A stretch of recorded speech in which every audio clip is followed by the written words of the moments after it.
चलिए इस बीच एक खबर आपको आपकी स्क्रीन पर लेकर आते हैं। वोडाफोन आइडिया से जुड़ी हुई इंपॉर्टेंट खबर है कि वोडाफोन आइडिया के एफडीआई प्रस्ताव को मंजूरी मिल गई है और कैबिनेट अगले 1 से 2 हफ्ते के अंदर इसे मंजूरी दे सकता है।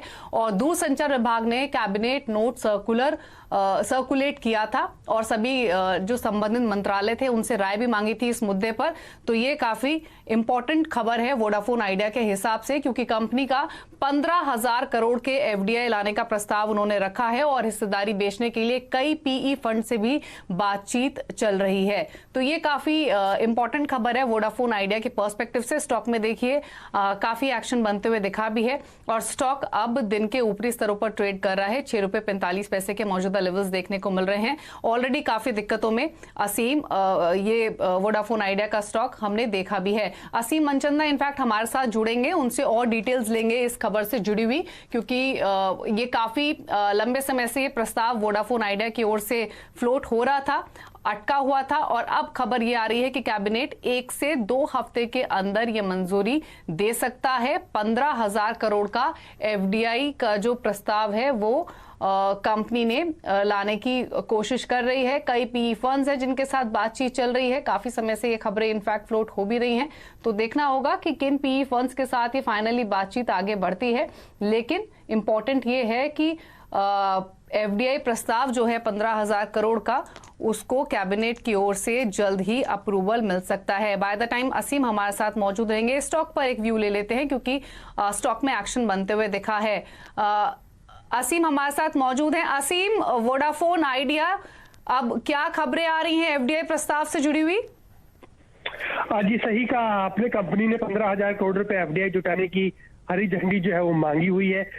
जो हमें सूत्रों के हवाले से जानकारी मिल रही है कि दूरसंचार विभाग ने इसके लिए कैबिनेट नोट जो है वो सर्कुलेट जो है वो कर दिया है और कैबिनेट नोट को 1 से 2 हफ्ते के अंदर मंजूरी जो है मिल सकती है। तो कंपनी ने कुल 15,000 करोड़ रुपए एफडीआई जुटाने का प्रस्ताव जो है वो रखा है और कई पीई फंड के साथ कंपनी की बातचीत जो है अंतिम दौर में है। एक बार सरकार से हरी झंडी जो मिल जाती है तो कंपनी हिस्सेदारी बेच करके ये 15,000 करोड़ रुपए जो है वो जुटा सकती है।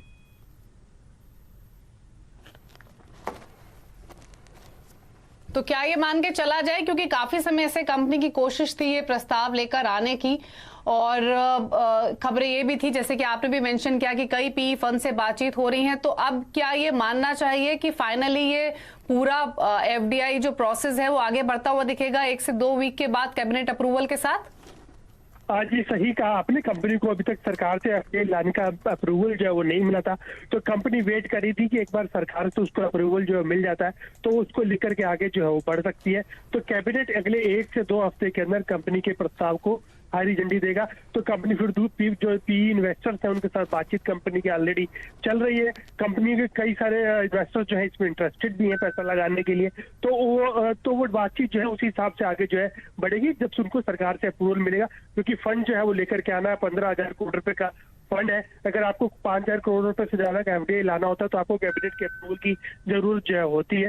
तो ये अपने अंतिम चरण में ये सारी प्रोसेस जो पहुंच गई है। अगले 1 हफ्ते या 2 हफ्ते के अंदर अंदर ये कैबिनेट से अप्रूवल जो है कंपनी को मिल सकता है। ठीक है, शुक्रिया असीम में डिटेल्स बताने के लिए। तो अगले 1 से 2 हफ्ते में ये अप्रूवल कंपनी को मिल सकता है। उसके बाद कंपनी 15,000 करोड़ के जो एफडीआई लाने की कोशिश कर रही है उस पर आगे बढ़ेगी और कुछ पीई फर्म से ऑलरेडी कंपनी की बातचीत चल रही है। स्टॉक 6 रुपए 35 पैसे पर अभी कर रहा है कारोबार। चलिए।